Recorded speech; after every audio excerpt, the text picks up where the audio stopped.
Mr. Elmer's Music Club. All right, my friends, let's talk about what we should think about when we're playing the guitar. Let's think about what we should think about. All right, now I'm not going to tell you how to think. I just want to see what resonates with you. I know a lot of you really appreciated these little chats and the thinking process because we just jump to the part where we're trying to make good sounds come out of our instrument, right? So most guitar players, they don't struggle because they don't know enough. We've talked about that. They struggle because they don't know what to think about when they're playing, or they're overthinking when they're playing. And if you don't know what to think about, you're never going to feel grounded on the instrument. You're going to feel you're just going to feel lost, and you're not going to become a confident player, and we don't want that. So let's talk about it real quick. I just outlined some pillars. It's just me spitballing my ideas. So definitely comment, hit that like button. If you're new, would love to keep you forever. Team Jellyfish for the win. All right. So pillar number one, it's the awareness over information. Now I've really shifted. I've really been stressing the importance of simplifying, building your simple, I've called them simple musical pillars, musical systems. So most players are overloaded with information. And I'm just talking about everything you guys have put in comment, thousands of comments to me in the last 3 years.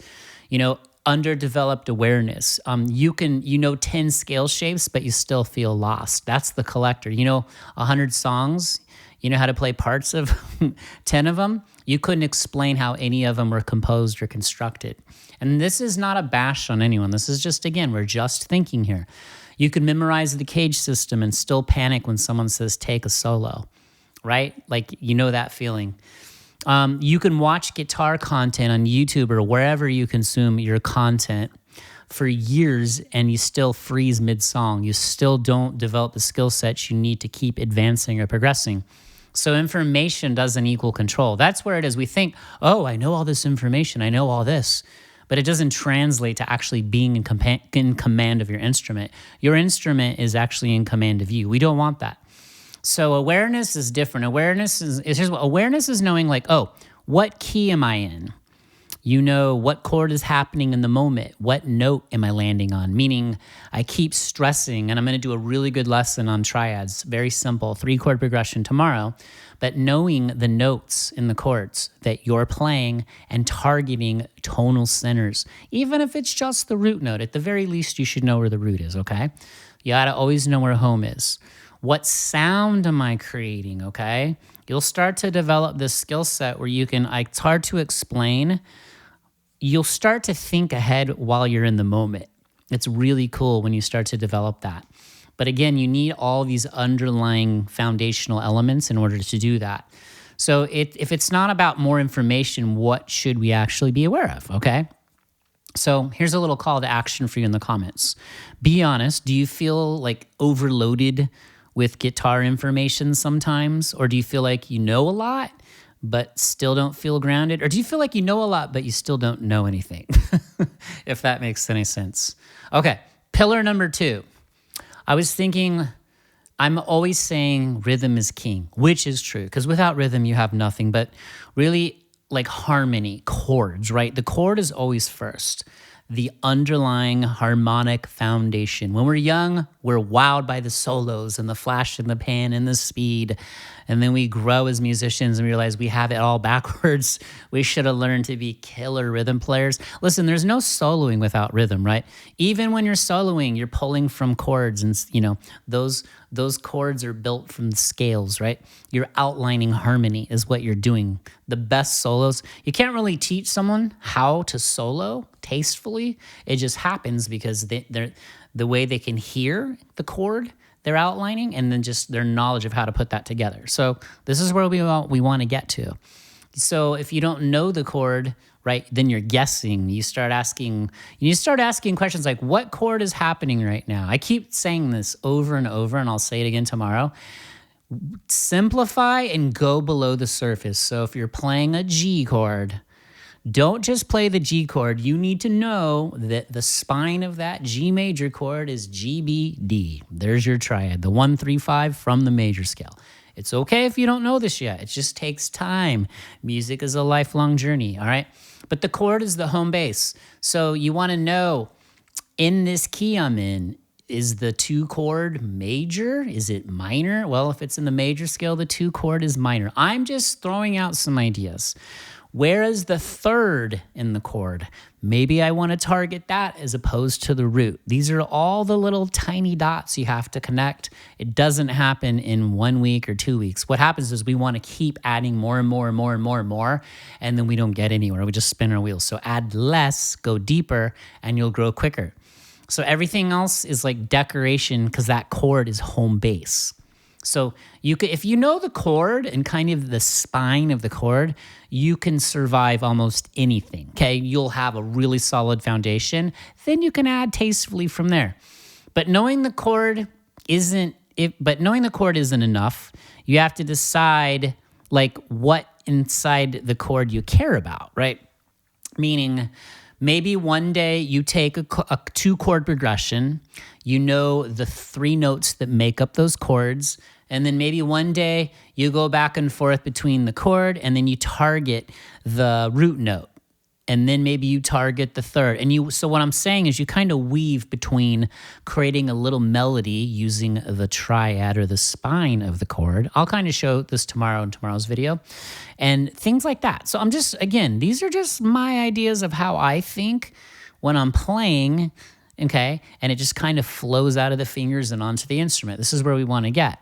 So yes, you want to know the chord, but what I'm saying is then you want to decide, what am I going to target inside that chord? So every time you play, you want to have that tonal center. You want to have that target, okay? So just, that's a simple system right there. Maybe that's something you do with 1 chord, okay? So when you're playing, are you thinking about the chord? Are you just the scale shape? Next time you practice, try saying the chord name in your head while you play, and maybe just stop for a second and think, oh, what notes make up this chord I'm playing? There we go. Enough on that. Pillar number 3, like target notes create calm. So we talked about, oh, I'm going to target the root. I'm going to target the 3rd in that chord. So like a lot of players just kind of float around chords. They move through pentatonic. You've heard pentatonic boxes. Oh, I'm stuck in the box, this position. Most players never make it out of that first position pentatonic from low E to high E, and they'll be stuck in that for years. They'll run scale patterns. But what you should do is simplify. Maybe just take part of that scale only on the EAD strings or the GB high E strings and target a certain note in that scale and just drill down deeper on that, land on that. So landing is what kind of creates the calm. It's like you have a little home to go back to. All right, so play the chord and then maybe hit the 3rd of that chord in the scale. It feels settled. You resolve back to the root. So that feels intentional. Then you see how this all builds. See how we're connecting here. When you land on a chord tone, your brain relaxes. Just the sound alone. So that's not like just the theory of it too. That's like psychology of how our brain. You know, like when you land in certain chords and it wants to resolve. If you just sat on that chord, it would drive your brain nuts. Unless that's your thing. So players feel anxious because they're orbiting harmony instead of entering it, right? So once you start targeting notes, something really interesting will start to happen for you. Stop scrambling on the instrument. It becomes much more intentional. So you ever noticed like how one note can suddenly make everything feel right? You guys have played and had that, like, oh, there's just a feeling that happens, okay? So what you're probably doing is landing on like tonal centers or really strong foundational aspects of that chord. All right, pillar 4, simplicity creates presence. So if you're thinking about 7 scale positions and all the modes and this many licks and technique all at once, that's like too much mental noise. You don't have the bandwidth for it. Neither do I, okay? So pros are not thinking more. Let's just say pros, advanced players, whatever you want to call it. They're thinking less, but they're thinking more precisely and on a deeper level. Watch all your favorite people on YouTube. Watch what they do, and I guarantee you, if they were actually to stop and explain, they're making it look more complex than it is, but they're probably drilling down deeper on a simple concept. They just know it backwards and forwards and have multiple angles to it. So instead of asking, like, what scale do I use? They're thinking, like, what chord am I on? What notes can I target? Or what's around? I've been saying this a lot, like having awareness. Like if you're playing, for example, an A major or an A minor bar chord on the 5th fret, low E root, right? right there. You want to know what's accessible to me right away in this position. Well, I have an A major pentatonic. I have an A minor pentatonic. I have the triads. So that's just, see what I'm saying here? So this is how you think on a deeper level. Trust me, it calms your mind. It sounds tough, but it's not. For those of you that are there already, drop a comment to help kind of support everyone else. All right. So listen, when your thoughts are scattered, your sound's scattered. Your clarity of thought is what creates clarity of sound. So what does grounded playing actually feel like? So grounded doesn't mean flashy. It's not like wanking a solo. I know that word wanking, just whatever. Grounded doesn't mean advanced. It just means clear, right? Some of your favorite players, they play so simple, but they play with such intention in 2 notes, and it just moves you emotionally. They know the key. They know the chord. They know the target notes. So when you're ungrounded, you're scrambling, you're guessing, you're overplaying, you're filling all the space with just noise.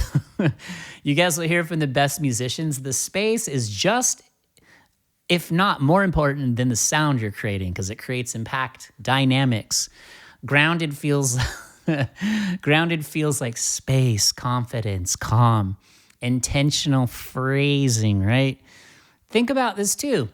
For those of you that actually play an instrument and sing, to me, in my brain, that is one instrument by itself. Playing guitar is its instrument. Singing by itself is its instrument. Singing and playing a guitar together are 2 instruments. And so they have to work together. So this is what I'm saying too. So you have to be even more intentional with how you use space in your phrasing. So less notes, more meaning, more impact, more dynamics, and the guitar feels easier, okay? When your thinking becomes simple, okay? When your thinking becomes simple, you can breathe, you can relax. You're not squeezing all the life out of the neck. You should barely be fretting the strings with, it doesn't matter how hard the guitar is to play. Somehow your hands are going to be very relaxed. Your brain and your hands are working. They're flowing together like just beautifully, and it all comes out with minimal effort, okay? So if you're feeling lost on guitar, this is probably the shift that might be missing for you. You don't need another scale. You don't need another trick. You don't need 25 more songs. Although learning songs is fun, I get it. Okay, you just need better focus, better awareness, better internal questions, which, what's that mean? That's reflection, right? So you next time you practice, don't ask what shape you're in, which shapes are important. Those are just instantly recognizable.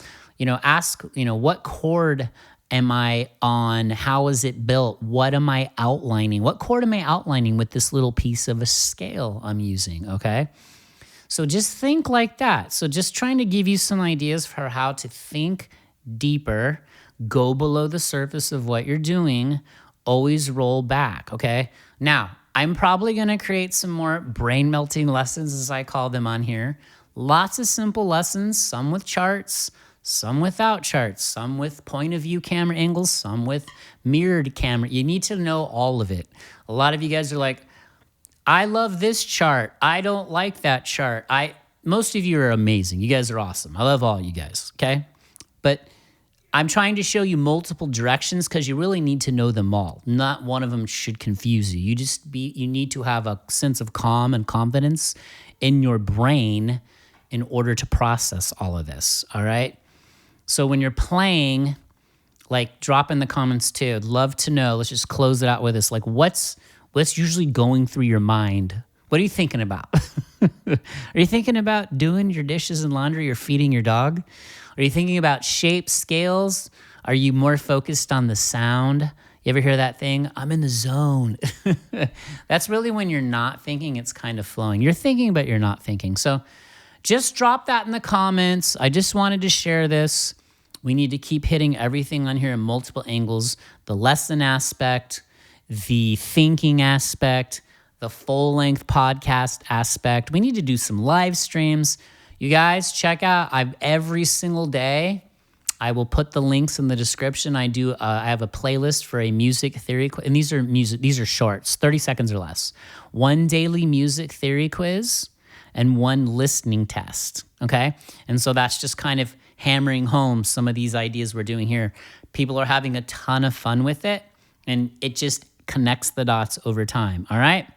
So We'll keep this thing rolling. Team Jellyfish for the win. Drop your favorite sea creature or jellyfish, Team Jellyfish, in the comments. If you're not in Team Jellyfish and you're like, why is this dude talking about jellyfish? Stick around and you shall find out. Oh, and what do you think of my new blue room? Pretty sick, right? All right, you guys, let's keep this thing rolling. Talk to you in the next video. Peace.